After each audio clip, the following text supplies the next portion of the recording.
This is my 1987 325 IS, and right now it has an M20 in it. This is an M50. This is a non-vanos motor, and it has obviously seen better days. But I'm probably gonna be parting this out, cylinder head and valves, and really if the whole motor is actually okay, then I'm just gonna send it on its way because we might be getting 2 more cars now. The guy we bought it from has some other stuff for sale. So here is the one that's in good condition. It's completely ready to go into E30. It has, I believe this is, there's the M50 computer goes in here, but it actually bolts up. I'm sorry, plug and play with an E30. Like this is the M20, I guess this is the diagnostic port, if you will. This plugs in and it shares the same harness. So it's adapted to the E30 harness. So it's actually close to dropping in. I don't believe this oil pan's gonna work because it has to be a front sub like the M20 engine, and right now it's in the rear. So I'd have to get a new, the oil pan's actually really expensive. It's like $500, so this probably won't happen for a really long time. I'm actually broke, so I will maybe get a different oil pan in the near future.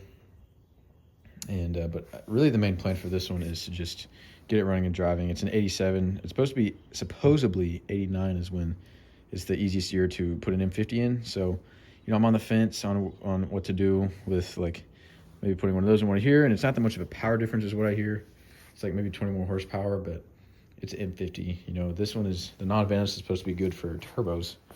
So I you know, I might do a turbo build. I really don't know. I'm on the fence because you could, honestly, when I talked to the fellow who delivered it to us, he said you can just, you know, the smart thing to do is what you really could do on most any cars, just put a lightweight flywheel and headers and a nice intake, and, you know, it already revs faster. So I really just want to get one of these cars in autocross. I really am a big fan of autocrossing. So, you know, I'm just on the fence, you know, I'm just testing around, see what we might do. So, but yeah, this engine's supposed to be good.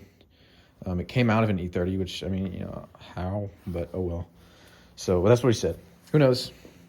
It's supposed to be good. We'll see. That one's supposed to be bad. We'll also see. So I'm actually going to be doing a detailed, very detailed video of stripping that motor down. So if you want to follow along, great. If you don't, great.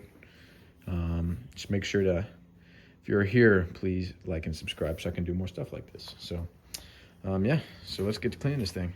So what I'm actually going to do is go ahead and vacuum it out. Like, there's just crap in the intake port holes, and, you know, there's like wood dust and other junk. So just going to vacuum it out and give it a nice clean.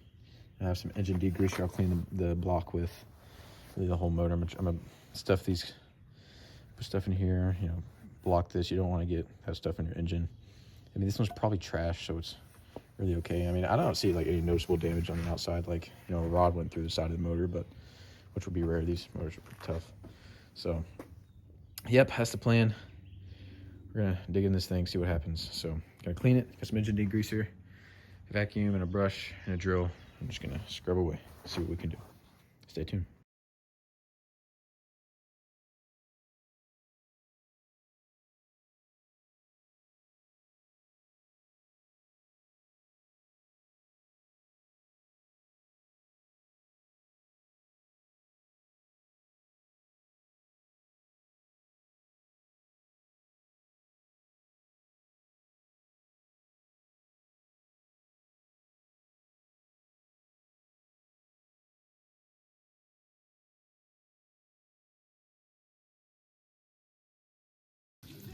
So I'm removing these 2 bolts right here. These are both a 13 millimeter.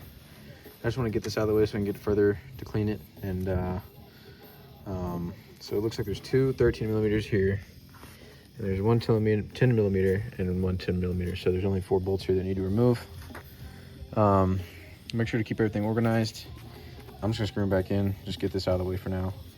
And yeah, so just please be organized when you're doing this. It'll go so much smoother. And like label things and mark things. I'm not doing it because there's only 4 bolts, and I'm going to put it back together and put it on a stand and disassemble it further once I have everything out of the way. So yeah, I'm just showing you what I'm doing. I have no idea what this is. I'm just going to tell you now, I'm no pro. Like, if you see anything I'm doing that's stupid, let me know. I'm only 16 years old. I just started working on cars. Like, I have a Beetle over there. I had worked on some, I've just done minor things. I haven't done anything major like tearing down a motor before, so this will be my first time. And if you have any tips and tricks to tell me, please let me know. And I really want to get the good one, and I want to turbo it. I'd love to put a turbocharger. Probably not going to be this car that I do it on, because, I mean, there's nothing, the car's really okay, the motor that's in it, and I think I'm just going to drive it and sell it, and then get a later model with the plastic bumpers. And yeah, so I'm just going to play it by ear, and there goes my ratchet. But I'm going to play it by ear and just see what happens, so stay tuned. Was able to clean the motor. Definitely not, perfect, but at least I can work on it now without getting disgusting. I just got a bunch of the top layers of grease off, and just try to be clean while you're doing this stuff. So yeah, so I'm gonna go ahead and get this back in the shop, and I'm gonna start working on maybe stripping it down. I've got to get that one off the tire. I need some help, so I'm waiting for some help until they get back. So yep. Also probably gonna end up having an MGB GT.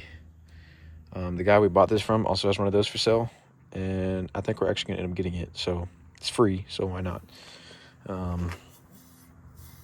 So yeah, that's the plan so far. Start working on tearing it up, so stay tuned.